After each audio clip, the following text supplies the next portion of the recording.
আসসালামু আলাইকুম। বিদিন স্টাডি 360 পক্ষ থেকে আপনাদের সবাইকে স্বাগত। আজকে আমার জাবেদা নিয়ে তৃতীয় পার্ট। এর আগে আমি দুটি পার্টে, প্রথম পার্টে আমি আলোচনা করেছিলাম জাবেদার প্রাথমিক ধারণা সম্পর্কে, এবং দ্বিতীয় পার্টে আমি ক্রয় এবং বিক্রয় জাবেদা সম্পর্কে ধারণা দিতে চেষ্টা করেছি। তো আজকে আমরা সেই বিষয়টি নিয়ে আলোচনা করব, সেটা খুবই গুরুত্বপূর্ণ, সাধারণ জাবেদা। আমাদের প্রতিটি ক্ষেত্রে আমাদের সাধারণ জাবেদাগুলো ফেস করতে হবে। সো আজকের টিউটোরিয়ালটি খুবই গুরুত্বপূর্ণ। আর এর আগে যে দুটি টিউটোরিয়াল আছে, জাবেদার পার্ট 1 এবং পার্ট 2, এইগুলোর লিঙ্ক ভিডিও ডিসক্রিপশন বক্সে দেওয়া থাকবে, আপনারা দেখে নেবেন। আর আজকে সাধারণ জাবেদার আগে প্রস্তুতের পূর্বে আমি একটি বিষয় দেখাবো যে ডেবিট ক্রেডিটটা কীভাবে ভাগ করতে হয়, আর ডেবিট ক্রেডিট কীভাবে নির্ণয় করতে হয় সেটা নিয়েও আমি একটি টিউটোরিয়াল করেছি। সেটার লিঙ্কও ভিডিও ডিসক্রিপশন বক্সে দেওয়া থাকবে, আপনারা দয়া করে দেখে নেবেন। তো দেখেন, জাবেদাটা মূলত হলো ডেবিট ক্রেডিট নির্ণয় করতে হয়। তো ডেবিট ক্রেডিট কীভাবে নির্ণয় করতে হয় এটা আমি এখানে দেখাচ্ছি। দেখেন, মনে রাখবেন আপনারা, জাবেদার ক্ষেত্রে সম্পদ আর ব্যয়টাকে আমি সংক্ষেপে দন্তস্ব এবং বদের সব দিয়েছি। তো যদি সব মানে সম্পদ আর ব্যয়টা যদি বৃদ্ধি পায় তাহলে এটা কি হবে? ডেবিট হবে। আর সম্পদ আর ব্যয়টা যদি হ্রাস পায় তাহলে ক্রেডিট হবে। এই বিষয়টা খুবই গুরুত্বপূর্ণ, আপনারা মনে রাখবেন। সম্পদ আর সব, অর্থাৎ সব মানে হলো সম্পদ আর ব্যয়টা যদি বৃদ্ধি পায় তাহলে ডেবিট, এবং হ্রাস পেলে কি হবে? ক্রেডিট হবে। আর আয়, দায় এবং মালিকানা সূত্রের সংক্ষেপে আমি লিখেছি ম, অর্থাৎ আদম যদি বৃদ্ধি পায় তাহলে এটা ক্রেডিট হবে, এবং হ্রাস পেলে ডেবিট হবে। তো আপনারা বলতে পারেন সব বৃদ্ধি ডেবিট এবং আদম বৃদ্ধি ক্রেডিট। আর যদি সব হ্রাস পায় তাহলে এটা বিপরীতটা হবে, অর্থাৎ ডেবিট বিপরীত ক্রেডিট। তো সব যদি হ্রাস পায় তাহলে ক্রেডিট হবে, এবং আদম যদি হ্রাস পায় তাহলে ডেবিট হবে। সো আপনারা বুঝতে পারলেন যে জাবেদার ক্ষেত্রে কীভাবে সহজে ডেবিট ক্রেডিট দুই পক্ষে ভাগ করতে হয়। তো এখন আমি জাবেদার সমাধান সম্পর্কে চলে যাব। সমাধানের ক্ষেত্রে কিভাবে এগুলো প্রয়োগ ঘটে সেই বিষয়গুলো আমি দেখাবো, এবং এখন আমি যে জাবেদাগুলো সমাধান করব সেগুলো যদি আপনারা পারেন তাহলে মোটামুটি আপনারা সকল জাবেদাগুলোই সমাধান করতে পারবেন। তো এখন আমি চলে যাব জাবেদা সমাধানের ক্ষেত্রে। এখানে প্রথম যে জাবেদাটা লিখেছি সেটা হলো ব্যবসার মালিক নগদ 1,00,000 টাকা নিয়ে ব্যবসা শুরু করেছেন। তো দেখেন, নগদ 1,00,000 টাকা ব্যবসা আনার ফলে আমার ব্যবসার নগদ নামে একটি সম্পদ বৃদ্ধি পেয়েছে। আর আমরা জানি ব্যবসা যদি সম্পদ বৃদ্ধি পায় তাহলে এটা ডেবিট হয়। এবং দেখেন, এখানে যে নগদ 1,00,000 টাকা এটা মূলধন হিসাবে কাজ করেছে। আর যদি ব্যবসায় মালিকানা সত্ত্ব বৃদ্ধি পায় তাহলে আমরা জানি এটা ক্রেডিট হয়। সো আমার জাবেদাটা হবে নগদান হিসাব ডেবিট 1,00,000 টাকা এবং মূলধন হিসাব ক্রেডিট 1,00,000 টাকা। আশা করি বুঝতে পেরেছেন। এরপর 2 নম্বর যে জাবেদাটা আমি লিখেছি সেটা হলো নগদে পণ্য ক্রয় করা হলো 5,000 টাকা। তো দেখেন, মনে রাখবেন যে পণ্যটা আমার সম্পদ হিসাবে আমরা ধরি না, আমরা ব্যবসায় পণ্যটা একটি ব্যয় হিসাবে লিখি। আর পণ্য হিসাব কোনো হিসাবভুক্ত হয় না, পণ্যর বদলে আমাদের ক্রয় হিসাবে লিখতে হয়। সো আমাদের ক্রয় হিসাব ডেবিট হবে, কারণ হলো আমার ব্যবসায় কি ব্যয় বৃদ্ধি পেয়েছে। এবং দেখেন, পণ্যটা ক্রয় করার ফলে আপনার ব্যবসা হতে নগদ অর্থ চলে গিয়েছে, অর্থাৎ নগদ অর্থ হ্রাস পেয়েছে। সো আপনি লিখবেন নগদান হিসাব ক্রেডিট। সম্পূর্ণ জাবেদাটা হবে ক্রয় হিসাব ডেবিট 5,000 টাকা এবং নগদান হিসাব ক্রেডিট 5,000 টাকা। এখানে 3 নম্বর যে জাবেদাটা লিখেছি সেটা হলো পণ্য ক্রয় করা হলো চেকে 5,000 টাকা। তো দেখেন, আপনারা একটু আগে আমি শিখেছি যে ক্রয়টা একটা ব্যয়, অর্থাৎ ব্যয় বৃদ্ধি পেলে যেহেতু ডেবিট হয় তাই লিখবো ক্রয় হিসাব ডেবিট 5,000 টাকা। অন্যদিকে দেখেন, এখানে ক্রয় করার ফলে আপনার নগদ অর্থ কিছু হ্রাস পায় না, আপনি চেকের মাধ্যমে পরিশোধ করেছেন। আর আমরা চেক হিসাব লিখতে পারি না, আমরা লিখবো চেকে কোনো কথা থাকলেই আমরা লিখবো ব্যাংক, অর্থাৎ চেকের কথা উল্লেখ থাকলে আপনি একটা ব্যাংক ধরবেন। অর্থাৎ আমরা লিখবো ক্রয় হিসাব ডেবিট 5,000 টাকা এবং ব্যাংক হিসাব ক্রেডিট 5,000 টাকা। এখানে দেখেন যে লেনদেনটা লিখেছে সেটা হলো নগদে পণ্য বিক্রি করা হলো 10,000 টাকা। আর দেখেন, আমরা জানি বিক্রি করলে আমরা নগদ অর্থটা পেয়ে থাকি, অর্থাৎ অর্থটা পেয়ে থাকি বিক্রি করলে। তো দেখেন, এখানে যেহেতু নগদে পণ্য বিক্রি করা হয়েছে তাহলে এখানে আমার নগদ নামে একটি সম্পদ বৃদ্ধি পেয়েছে। আর আমরা জানি সম্পদ বৃদ্ধি পেলে কি হয়? ডেবিট হয়। সো কী হবে? নগদান হিসাব ডেবিট হবে। এবং দেখেন, বিক্রি করার ফলে আপনার কী হয়েছে? ব্যবসায় আয় বৃদ্ধি পেয়েছে, কারণ বিক্রি একটি আয় হিসাব। সো আমরা জানি আয় বৃদ্ধি পেলে কি হয়? ক্রেডিট হয়। তো কী হবে? বিক্রি হিসাব ক্রেডিট হবে। তো সম্পূর্ণ জাবেদাটা হবে নগদান হিসাব ডেবিট 10,000 টাকা এবং বিক্রি হিসাব ক্রেডিট 10,000 টাকা। এরপরে দেখেন, চেকে পণ্য বিক্রি করা হলো 10,000 টাকা। দেখেন, চেকে আপনি বিক্রি করেছেন, অর্থাৎ আপনার নগদ অর্থ পান নাই, আপনাকে চেক প্রদান করা হয়েছে। আর আমরা জানি চেক নামে কোনো লেনদেন লিপিবদ্ধ মানে হিসাব লিপিবদ্ধ হয় না, এর বদলে কি হয়? ব্যাংক হিসাব হয়। সো আপনি লিখবেন ব্যাংক হিসাব ডেবিট 10,000 টাকা এবং যেহেতু আপনার আয় বেড়েছে, আয় বৃদ্ধি পেয়েছে, তাই লিখবেন বিক্রি হিসাব ক্রেডিট 10,000 টাকা। সো সম্পূর্ণ জাবেদাটা হবে ব্যাংক হিসাব ডেবিট 10,000 টাকা এবং বিক্রি হিসাব ক্রেডিট 10,000 টাকা।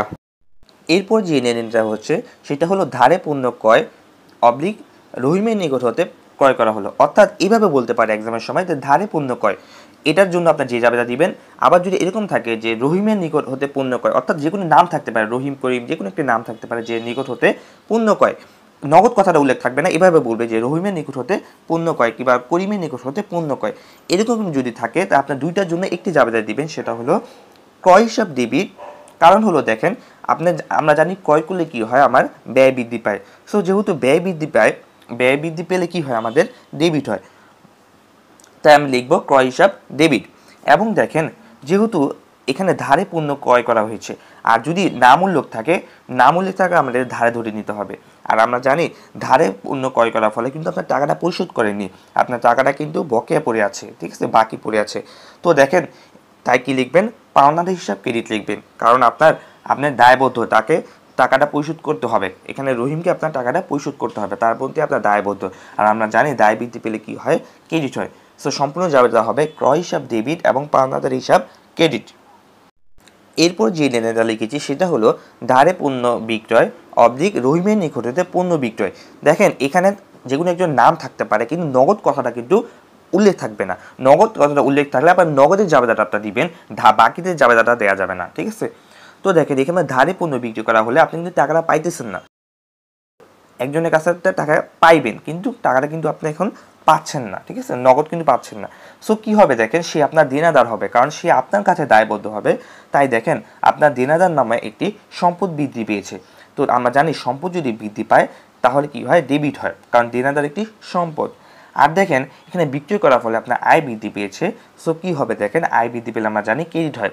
সো সম্পূর্ণ জাবেদারা হবে দেনাদার হিসাব ডেবিট আর বিক্রি হিসাব ক্রেডিট।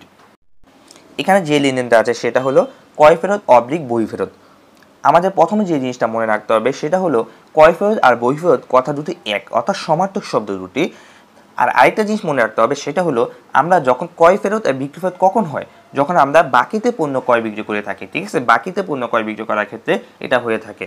তো দেখেন আপনার বাকিতে যখন পণ্য ক্রয় করেছিলেন তখন আপনার কি পাওনাদার সৃষ্টি হয়েছিল, আর এখন যেহেতু ফেরত দিয়ে দিয়েছেন অর্থাৎ আপনার দায়টা কিছুটা কমে গেছে। আর আমরা জানি দায় হ্রাস পেলে কি হয়, ডেবিট হয়। সো লিখবো পাওনাদার হিসাব ডেবিট 1,000 টাকা। এবং দেখেন ক্রয় ফেরত কি, ক্রয় করার পর আপনার ব্যয় হয়েছিল, এখন যেহেতু ক্রয়টা অর্থাৎ পণ্যটা ফেরত দিয়ে দিয়েছেন তো আপনার ব্যয়টা কিছুটা কমে গিয়েছে।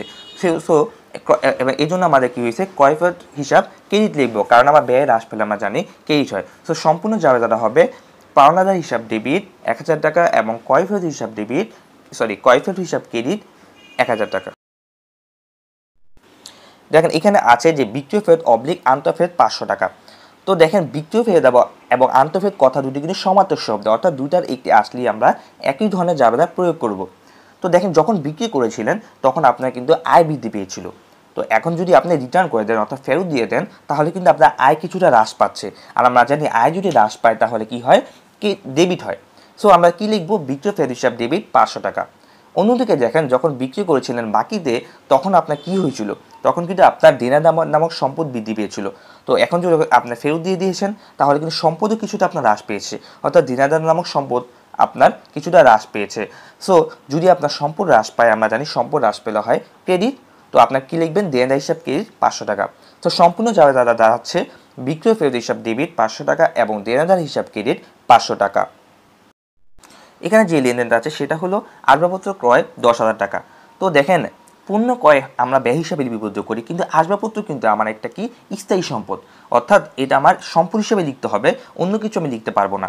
সো যেহেতু আমার সম্পদটা বৃদ্ধি পেয়েছে তো আমরা লিখবো আসবাবপত্র হিসাব ডেবিট 10,000 টাকা।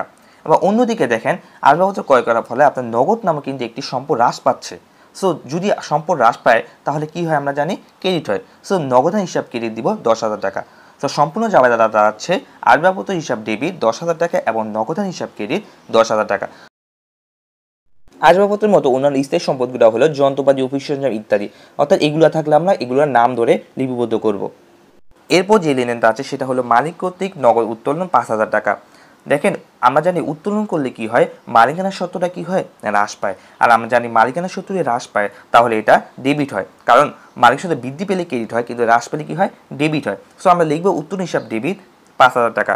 অন্যদিকে দেখেন ব্যবসাতে নগদ অর্থ উত্তোলন করা হয়েছে, অর্থাৎ নগদ নামে একটি সম্পদ ব্যবসা হতে চলে গেছে। সো যদি সম্পদটা হ্রাস পায় তাহলে কি হয়, ক্রেডিট হয়। সো আমরা লিখবো নগদান হিসাব ক্রেডিট 5,000 টাকা। সো সম্পূর্ণ যাবে দ্বারা দাঁড়াচ্ছে উত্তোলন হিসাব ডেবিট 5,000 টাকা এবং নগদান হিসাব ক্রেডিট 5,000 টাকা। এখন যে ঋণটা সেটা হলো মালিক কর্তৃক পণ্য উত্তোলন 5,000 টাকা। দেখেন এর আগে আমরা করেছিলাম নগদ উত্তোলন, এখন করব পণ্য উত্তোলন। দেখেন উত্তোলন করার ফলে আমরা কি হয়েছে, মালিকানা সত্যটা হ্রাস পেয়েছে, আর আমরা জানি মালিকানা সত্ত্ব হ্রাস পেলে ডেবিট হয়। সো লিখব উত্তোলন হিসাব ডেবিট 5,000 টাকা। অন্যদিকে দেখেন এখন কিন্তু আপনার নগদ অর্থটা চলে যায়নি, এখন কি হয়েছে, আমার পণ্য চলে গেছে, আর আমরা জানি পণ্য নাম কোনো হিসাব লিপিবদ্ধ হয় না। সো আমরা লিখব ক্রয় হিসাব ক্রেডিট 5,000 টাকা। তো সম্পূর্ণ যাবে দাঁড়াচ্ছে উত্তোলন হিসাব ডেবিট 5,000 টাকা এবং ক্রয় হিসাব ক্রেডিট 5,000 টাকা। এরপরে যে লেনদেনটা আছে সেটা হলো ব্যাংক হতে উত্তোলন অবলিক ব্যবসায় প্রয়োজন উত্তোলন 3,000 টাকা। তো দেখেন দুইটার ক্ষেত্রে একই জাবেদা হবে, অর্থাৎ ব্যাংক হতে উত্তোলন করলে যে জাবেদা হয়, ব্যবসায় প্রয়োজন উত্তোলন কথাটা থাকলে একই ধরনের জাবেদা হয়। সো দেখেন ব্যাংক হতে যদি টাকাটা উত্তোলন করি তাহলে আমার কিন্তু নগদ নামে একটি সম্পদ বৃদ্ধি পেয়েছে।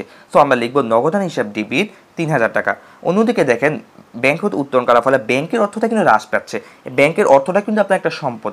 সো সম্পদ হ্রাস পায় আবার কি হয়ে থাকে, ক্রেডিট হয়ে থাকে। সো লিখবেন ব্যাংক হিসাব ক্রেডিট 3,000 টাকা।